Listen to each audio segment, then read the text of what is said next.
Patriarcas e Profetas. Capítulo 24. A Páscoa. Quando o pedido para o livramento de Israel fora pela primeira vez apresentado ao rei do Egito, fizera-se a advertência das mais terríveis pragas. Foi ordenado a Moisés dizer a Faraó: Assim diz o Senhor: Israel é meu filho, meu primogênito, e eu te tenho dito: Deixa ir meu filho, para que me sirva. Mas tu recusaste deixá-lo ir. Eis que eu matarei a teu filho, o teu primogênito. Êxodo capítulo 4, versos 22 e 23. Posto que desprezados pelos egípcios, os israelitas haviam sido honrados por Deus, tendo sido separados para serem os depositários de sua lei. Nas bênçãos e privilégios especiais a eles conferidos, tinham preeminência entre as nações, como tinha o filho primogênito entre seus irmãos.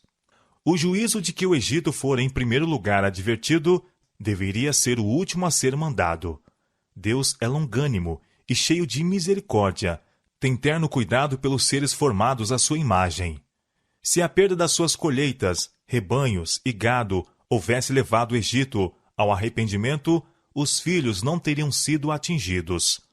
Mas a nação obstinadamente resistiu à ordem divina, e agora o golpe final estava prestes a ser desferido.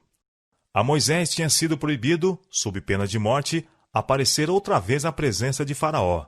Mas uma última mensagem da parte de Deus deveria ser proferida ao rebelde monarca, e novamente Moisés veio perante ele com um terrível anúncio. Assim o Senhor tem dito: à meia-noite eu sairei pelo meio do Egito, e todo o primogênito na terra do Egito morrerá, desde o primogênito de Faraó, que se assenta com ele sobre o seu trono, até o primogênito da serva, que está detrás da mó, e todo o primogênito dos animais. E haverá grande clamor em toda a terra do Egito, qual nunca houve semelhante e nunca haverá. Mas contra todos os filhos de Israel, nem ainda um cão moverá a sua língua, desde os homens até os animais, para que saibais que o Senhor fez diferença entre os egípcios e os israelitas. Então todos estes teus servos descerão a mim, e se inclinarão diante de mim, dizendo: Sai tu e todo o povo que te segue às pisadas, e depois eu sairei. Êxodo capítulo 11, versos 4 a 8. Antes da execução desta sentença, o Senhor, por meio de Moisés, deu instruções aos filhos de Israel relativas à partida do Egito, e especialmente para sua preservação no juízo por vir. Cada família sozinha ou ligada com outras deveria matar um cordeiro ou cabrito, sem mácula, e com um molho de sopo espargir seu sangue em ambas as ombreiras e na verga da porta da casa, para que o anjo destruidor, vindo à meia-noite, não entrasse naquela habitação. Deviam comer a carne, assada com pão asmo e ervas amargosas, à noite, conforme disse Moisés, com os vossos lombos cingidos, os vossos sapatos nos pés e o vosso cajado na mão, e o comereis apressadamente. Esta é a Páscoa do Senhor. Êxodo capítulo 12, versos 1 a 28. O Senhor declarou: Passarei pela terra do Egito esta noite, e ferirei todo o primogênito na terra do Egito, desde os homens até os animais, e sobre todos os deuses do Egito farei juízos. E aquele sangue vos será por sinal nas casas em que estiverdes. Vendo eu sangue, passarei por cima de vós, e não haverá entre vós praga de mortandade, quando eu ferir a terra do Egito. Em comemoração a este grande livramento, uma festa devia ser observada anualmente pelo povo de Israel em todas as gerações futuras. Este dia vos será por memória, e celebrá-lo-eis por festa ao Senhor. Nas vossas gerações o celebrareis por estatuto perpétuo. Ao observarem esta festa nos anos futuros, deviam repetir aos filhos a história deste grande livramento, conforme lhes ordenou Moisés. Direis: Este é o sacrifício da Páscoa do Senhor, que passou às casas dos filhos de Israel no Egito, quando feriu aos egípcios e livrou as nossas casas. Ademais, os primogênitos, tanto de homens como de animais, deviam ser do Senhor, podendo ser reavidos apenas por meio de resgate, em reconhecimento de que, quando os primogênitos do Egito pereceram, os de Israel se bem que graciosamente preservados, estiveram com justiça expostos à mesma sorte, se não for o sacrifício expiatório. Todo primogênito meu é, declarou o Senhor. Desde o dia em que feri todo primogênito na terra do Egito, santifiquei para mim todo primogênito em Israel, desde o homem até ao animal. Meus serão. Números capítulo 3, verso 13. Depois da instituição do culto do tabernáculo, o Senhor escolheu para si a tribo de Levi para a obra do santuário, em lugar dos primogênitos do povo. Eles, do meio dos filhos de Israel, me são dados, disse ele. Em lugar do primogênito de cada um dos filhos de Israel, para mim os tenho tomado. Números capítulo 8, verso 16. Exigia-se ainda, entretanto, de todo o povo, em reconhecimento da misericórdia de Deus, pagar certo valor pelo resgate do filho primogênito. Números capítulo 18, versos 15 e 16. A Páscoa devia ser tanto comemorativa como típica, apontando não somente para o livramento do Egito, mas, no futuro, para o maior livramento que Cristo cumpriria, libertando o seu povo do cativeiro do pecado. O cordeiro sacrificial representa o Cordeiro de Deus, em que se acha nossa única esperança de salvação. Diz o apóstolo: Cristo, nossa Páscoa, foi sacrificado por nós. 1 Coríntios capítulo 5, verso 7. Não bastava que o cordeiro pascal fosse morto, seu sangue devia ser aspergido nas ombreiras. Assim, os méritos do sangue de Cristo devem ser aplicados à alma. Devemos crer que ele morreu não somente pelo mundo, mas que morreu por nós individualmente. Devemos tomar para o nosso proveito a virtude do sacrifício expiatório. O hisopo empregado na aspersão do sangue era símbolo da purificação, assim sendo usado na purificação da lepra e dos que se achavam contaminados pelo contato com cadáveres. Na oração do salmista, vê-se também a sua significação. Purifica-me com hisopo, e ficarei puro. Lava-me, e ficarei mais alvo do que a neve. Salmo capítulo 51, verso 7. O cordeiro devia ser preparado em seu todo, não lhe sendo quebrado nenhum osso. Assim, osso algum seria quebrado do Cordeiro de Deus, que por nós devia morrer. Assim também representava-se a inteireza do sacrifício de Cristo. A carne devia ser comida. Não basta mesmo que creiamos em Cristo para o perdão dos pecados. Devemos, pela fé, estar recebendo constantemente força e nutrição espiritual dele, mediante sua palavra. Cristo disse: Se não comerdes a carne do Filho do Homem, e não beberdes o seu sangue, não tereis vida em vós mesmos. Quem come a minha carne e bebe o meu sangue, tem a vida eterna.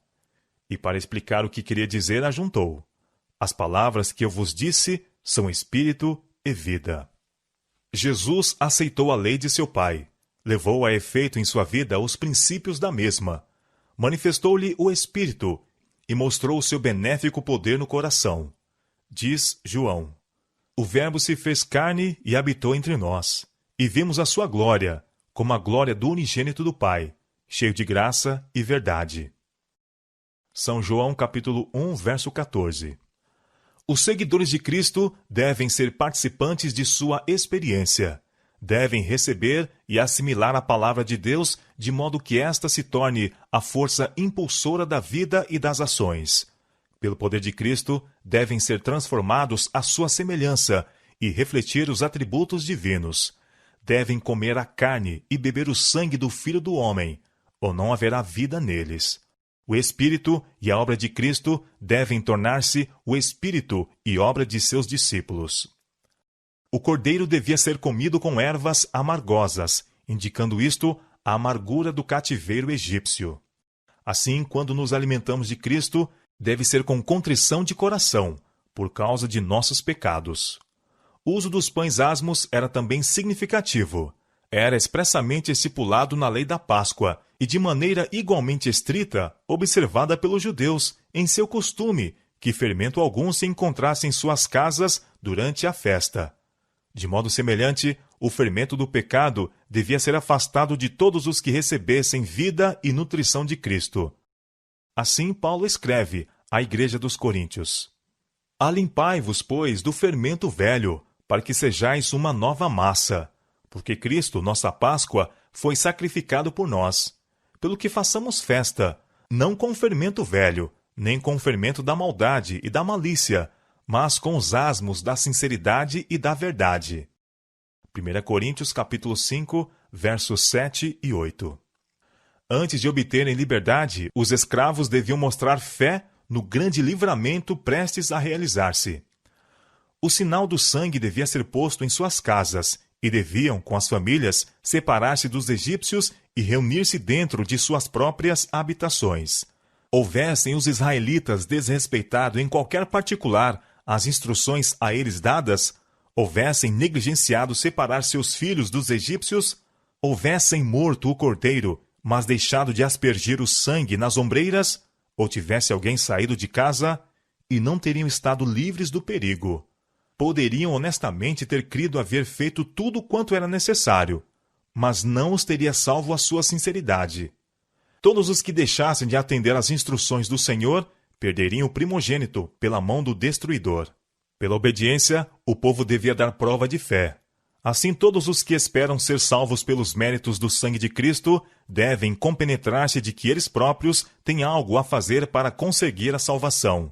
Conquanto seja apenas Cristo que nos pode remir da pena da transgressão, devemos desviar-nos do pecado para a obediência.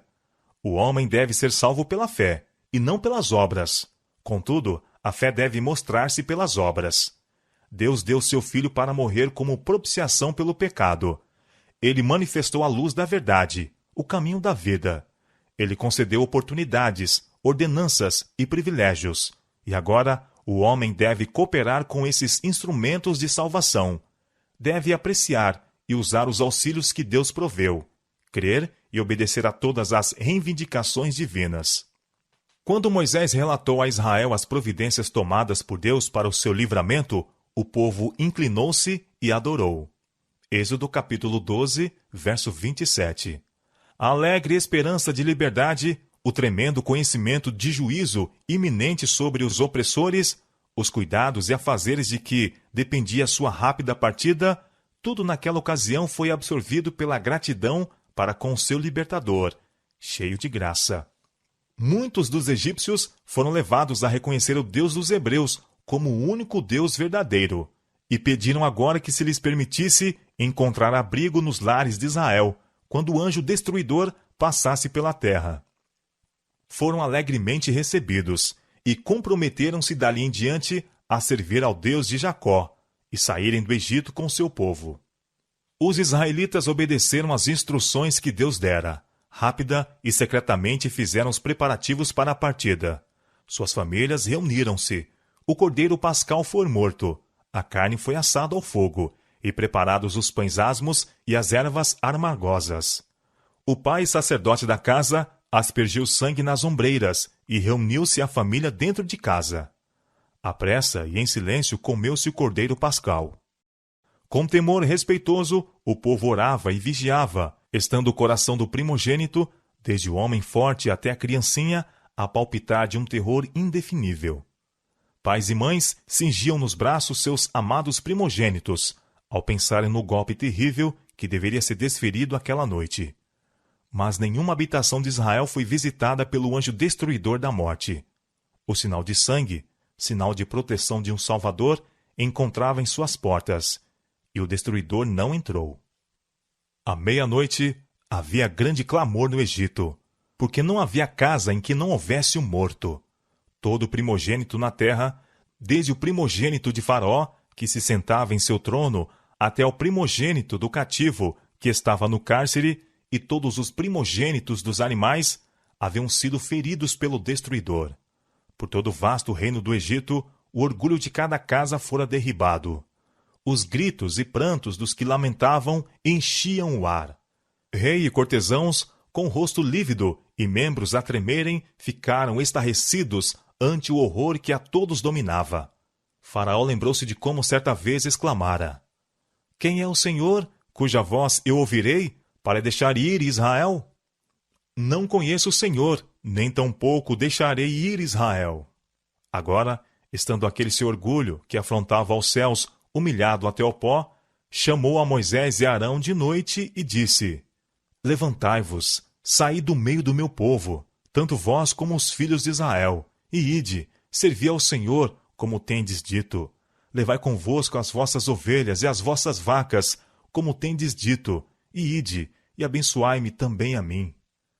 Os conselheiros do rei igualmente, e o povo, rogavam aos israelitas que partissem, apressando-se para lançá-los na terra, porque diziam: Todos seremos mortos.